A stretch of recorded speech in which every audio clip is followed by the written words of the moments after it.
Hello and welcome No, no, nope, nope, nope, nope.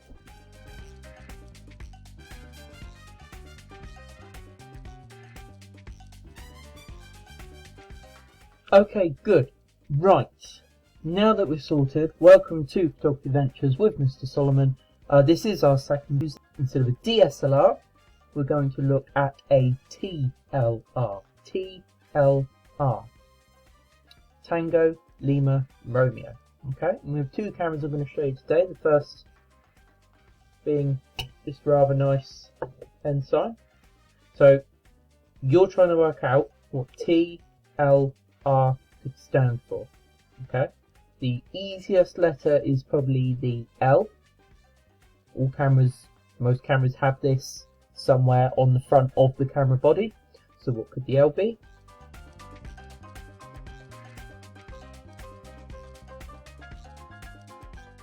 And the T, I'll show you this one as well.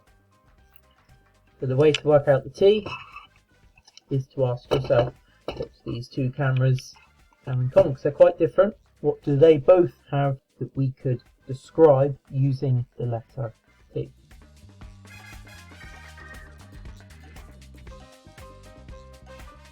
So the L is the lens. How many lenses are there? There are two. Okay, could be two lenses. Sounds a bit weird. It's called twin. Twin lens. There are twin lenses on both these cameras. Please excuse the gloves. But I don't want to get fingerprints on the cameras. Why don't I want to get fingerprints on the cameras? Well, it can tarnish the metal, can damage the leatherwork, and as you can see, these cameras are already quite damaged. I don't really want to make them any worse. So we have two lenses, so we call that twin lens. There's your lens. One there, one there, one there, and one there. The R stands for reflex. So when we take a photo, there are mechanical things that happen, there are mechanical operations that happen inside the camera.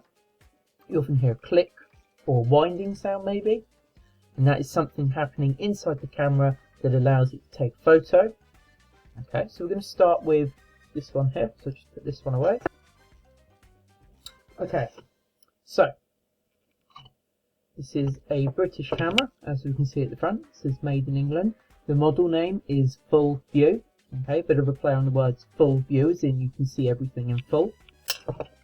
Okay, this is a TLR, twin lens reflex. It has two lenses. Okay, however, that does not mean it's going to take two photos. Alright, this lens is the one used to take the photo. Inside, there is something which captures the photo and allows you to print it so that you can use it, look at it. Okay, so we have the primary lens, which is used to take the photo. We then have another lens. But why do we have another lens? What is the point? It doesn't take a photo. Why would you put it there? Why would someone do that? Well, if I turn it up, hopefully you can see. You see what I can see without directly looking at it.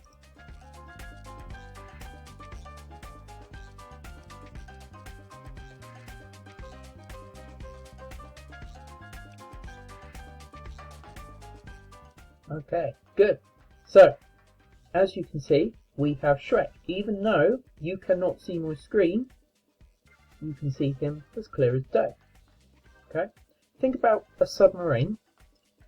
They have what we call a periscope. So you have a mirror at 45 degrees, which allows the light reflecting off an image to travel in through that lens, so through the lens, bouncing off the mirror at 90 degrees. It then travels up onto this magnifying glass element, or large piece of glass, and it allows us, so like in a submarine, like a periscope, it allows you to see something you wouldn't normally be able to see. So how do you take a photo of a camera like this? Well, you walk around with it like this, looking down. Okay, so your face is here, looking down. Don't know why I don't just use my face to show that. And you're looking down into there, and then you can see what you want to take a photo of. Okay, it's a very different way of taking a picture. Okay, and I can tell you now that this camera is designed for a child. So it's made out of metal, It's small, it's not very heavy, it's easy to hold. It would have a strap attached here and here, but I've taken that off because it needs fixing. Okay, and this would be a camera used by a child, and they would have been very cheap, very easy to get hold of. Okay, and the child would walk around looking down through there. So they're seeing the image through this, and then when they're ready, they take a photo through that lens. And the button, we call that the shutter release. That's a small lever here, so if I push it, hopefully you'll hear it click. There you go. And that high-pitched sound, that's a spring pushing it back. Okay, we have another switch here. This is to do with how long we take the photo for. So we can either do a very quick click, like that, or if it's very dark, we can switch that, and we can hold it down for a bit longer, and that will let a little bit more light in, and it will make the photo a little bit brighter. Okay, if you've done photography with me before, we've done light painting, it's very similar to the bulb function that I've shown you before. Okay, over here we would have had a lever for changing the aperture for how much light can come in. So think about your eye, the way your eye lets in less or more light. Okay, in fact, hold on.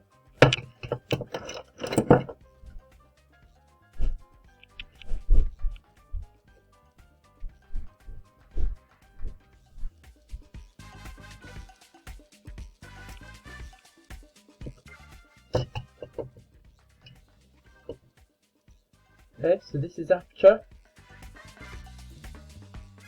It controls how much or how little light can enter the camera. And obviously, the wider, the more light, the narrower, the less light. Another very simple control it has is up here. This is the focus or focal ring, and it just twists.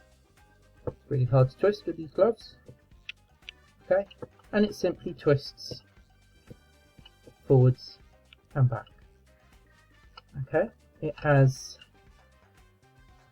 the number 6, and it has a small symbol. It's like a number 8 on its side. So the 6 refers to 6 feet. Okay, so if you're taking a photo of a flower or a dog, you would need to be 6 feet away. I will tell you what that is in meters later because I don't know. And next to it we have the number 8 on its side, which is the symbol for infinity. Okay, if you're not sure what that looks like, I'll quickly draw it.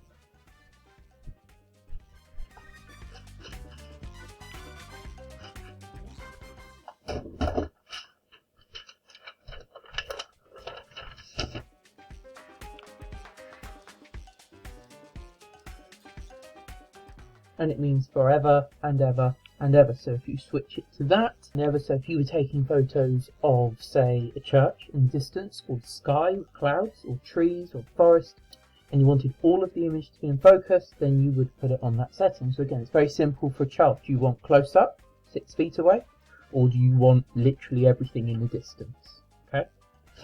I think now would be a good time to have a quick look inside. If you didn't see it, the back has a small knob that you turn, and I'll explain what that's for in a minute. Okay, it should have a small piece of red plastic which is missing. I imagine when I open this up I will find it. I haven't opened this up yet, so let's wait and see. We have a simple lock and unlock mechanism. We have a simple lock and unlock mechanism. You just turn it. It's got arrows again to make it nice and simple for a child. Although I can't open it. Okay, yeah, it's open. And if I lift this out, there's that bit of red plastic that I told you we'd find. Oh, look at this. The original label, ask for ensign size 20 film. It's got a small box of it there. Very retro, very vintage colour scheme there. Okay, that's a bit of a clue as to what would go in here. Size 20 film. Okay. We have what we call a spool. So if you've ever seen a roll of sewing thread, that's also on a spool. So it's like the sort of circular sort of cylinder shape that it's wrapped around. Okay. So with this, we can remove this. can hopefully just about see a narrow slot along there. Okay, so that's where our size 20 film is going to go. Okay, that you'd have bought with your pocket money if you own this camera.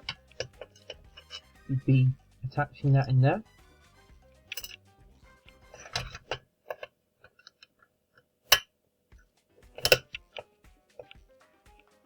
You can pull your film along here. So we have two metal spindles. Okay, they allow the film to roll smoothly, so they gently roll as I touch them. It will go across. Now this bit where it goes across is really important. We'll come back to that in a minute. So it goes across, and then you would click it in here. So the spool that the film you'd bought on, that would attach on there. Okay, I can show you what that would look like, sort of. It would look something a little bit like this.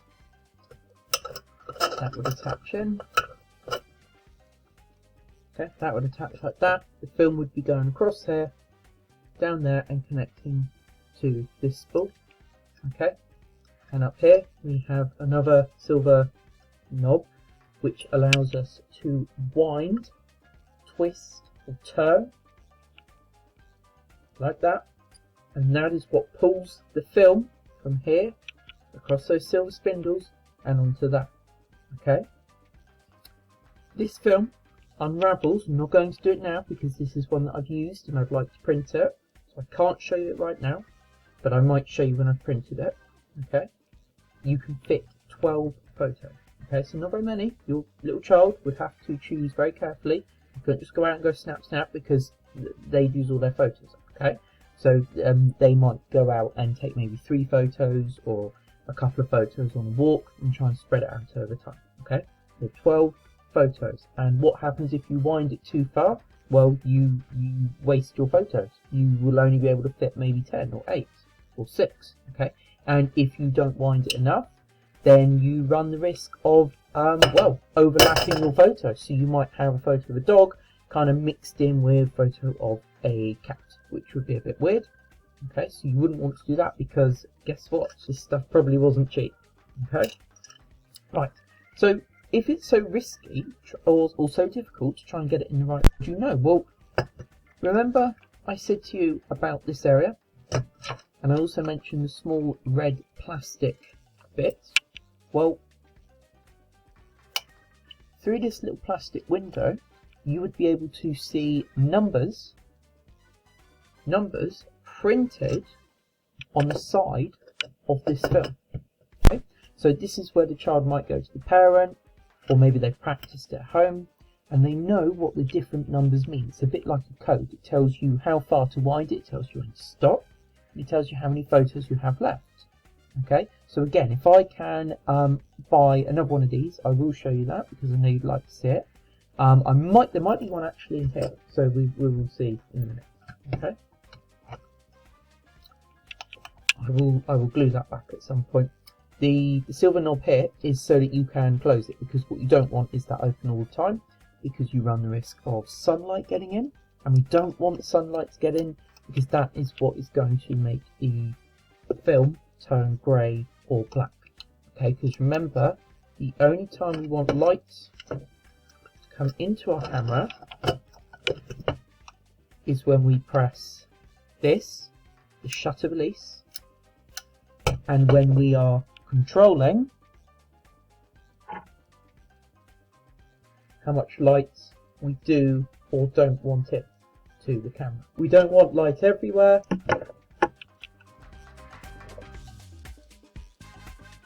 We don't want light touching this until we take a photo, otherwise it will make the film go black, ruin it, you won't be able to see your picture.